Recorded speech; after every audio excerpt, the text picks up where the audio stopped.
اہل حدیث اور دیوبندی میں فرق بتائیں. یہ کون ہے بھائی؟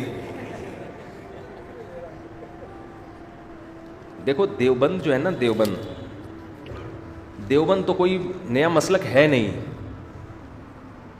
بر صغیر میں جب اسلام آیا نا تو فقہ حنفی کی شکل میں آیا ہے. فقہ حنفی تو ملیشیا میں اسلام گیا ہے فقہ شافعی کی شکل میں.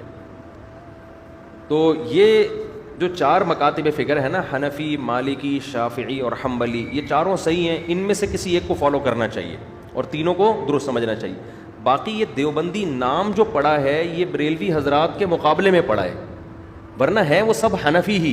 تو حنفیوں میں جو علماء بر صغیر میں بدعت کے خلاف ہو گئے ان کو لوگوں نے دیوبندی کہنا شروع کر دیا، اور جو تیجے 40ویں اور اذان سے پہلے صلاۃ والسلام کے قائل تھے ان کو لوگوں نے کیا کہنا شروع کر دیا؟ بریلوی. یہ بھی لوگ اعتراض کرتے ہیں نا کہ یہ دیوبندی فرقہ تو آج سے 150-200 سال پہلے پیدا ہوا ہے، تو اس سے پہلے تو یہ فرقہ تھا ہی نہیں، تو جو فرقہ بعد میں پیدا ہوا ہو وہ صحیح کیسے ہو سکتا ہے؟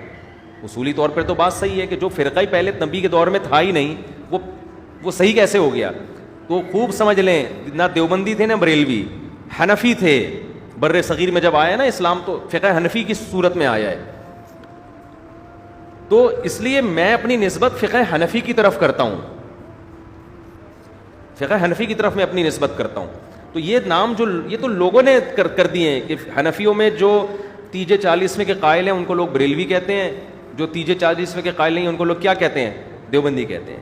تو یہ اس تکلف کی ضرورت نہیں ہے کہنے کی، تو حنفی کہنے کی بھی ضرورت نہیں ہے، لیکن اگر کہیں ضرورت پڑتی ہے تو انسان یہ لفظ استعمال کر سکتا ہے، ورنہ ضرورت اس کی بھی نہیں ہے.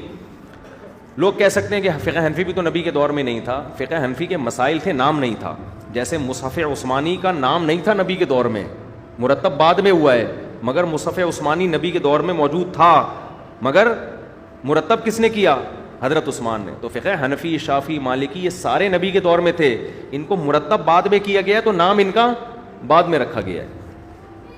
قوالی سننا شرعن کیسا ہے؟ جائز نہیں ہے بھائی. کچھ علماء بریلوی مسلک کے اس کو جائز کہتے ہیں، بس یہی فرق ہے دیوبندی بریلویوں میں. لوگ پھر اسی کی وجہ سے جو یہ چیزیں نہیں کرتے ان کو دیوبندی کہہ دیتے ہیں، جو یہ چیزیں کرتے ہیں ان کو لوگ کیا کہتے ہیں؟ بریلوی کہتے ہیں. اب آپ کی مرضی ہے بھائی، تو کیونکہ اس کی کوئی حد نہیں ہے. ہمارے جو بریلوی حضرات ہیں انہوں نے کہا کہ بھائی اذان سے پہلے صلاۃ والسلام، انہوں نے کہا اس کے ناجائز ہونے کی کیا دلیل ہے؟ تو اس طرح سے دین میں جب ایڈیشن شروع ہوئی ہے تو میں لوگوں سے سوال پوچھتا ہوں کہ اذان ختم ہوتی ہے لا الہ الا اللہ پہ، اگر آپ محمد الرسول اللہ بھی ساتھ میں لگاتے ہیں تو کیا جا رہا ہے؟ اس کے ناجائز ہونے کی کوئی دلیل ہے؟ کوئی حدیث میں ممانعت نہیں ہے. اور کلمہ بھی بڑا اچھا ہے کہ محمد الرسول اللہ صلی اللہ علیہ وسلم، محمد اللہ کے رسول ہیں، کتنا اچھا کلام ہے. لیکن بھائی جو نبی سے جتنا ثابت ہے، اللہ اکبر پہ اذان شروع ہو رہی ہے، لا الہ الا اللہ پہ ختم. تو اس میں آپ کے لیے آسانی ہے. اگر آپ نے اپنی طرف سے ایڈیشن شروع کر دی تو بریکیں کیا ہو جاتی ہیں؟ فیل. تبھی آپ ربیع الاول میں دیکھیں ہر سال بدعتوں میں کمی کے بجائے اضافہ ہوتا چلا جا رہا ہے، کیونکہ جب آپ اصول سے ہٹ گئے نا تو پھر بے لگام ہو گئے.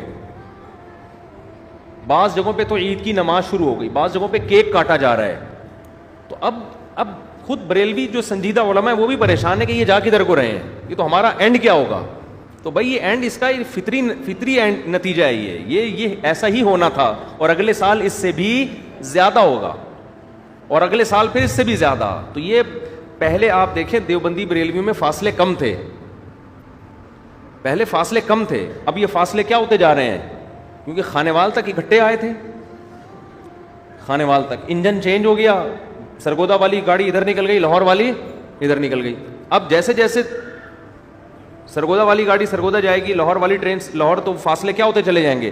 بڑھتے. تو وہ تو پھر بھی سرگودا جا کے رک جاتی ہے، یہ تو رک ہی نہیں رہے. تو پہلے تو یہ دیوبندی بریلوی ہندوستان میں ایک سب فقہ حنفی کو فالو کرتے تھے، ان کے اکابر ہمارے اکابر، ہمارے اکابر ان کے اکابر. تو اب کیا ہوا ہے کہ پھر جب جناب احمد رضا خان بریلوی صاحب نے کچھ چیزیں کہا کہ یہ ہونی چاہیے، تو جو ان کے فالوورز تھے انہوں نے وہ کرنا شروع کر دی. ہوتے ہوتے پھر وہ اگلے اسٹیپ میں زیادہ ہو گئی. آپ آج سے 50 سال پہلے کے بریلوی حضرات کو دیکھیں اور آج کے دیکھیں، بہت فرق نظر آئے گا آپ کو. وہ کچھ نہیں تھا جو اب ہو رہا ہے، اور یہ فاصلہ بڑھتے بڑھتے اب پتہ نہیں کہاں جائے، کس انتہا کو جا کے رکے گا. نعتیں دیکھ لینا آج کل کس ٹائپ کی آ رہی ہیں نعتیں. اچھا بھائی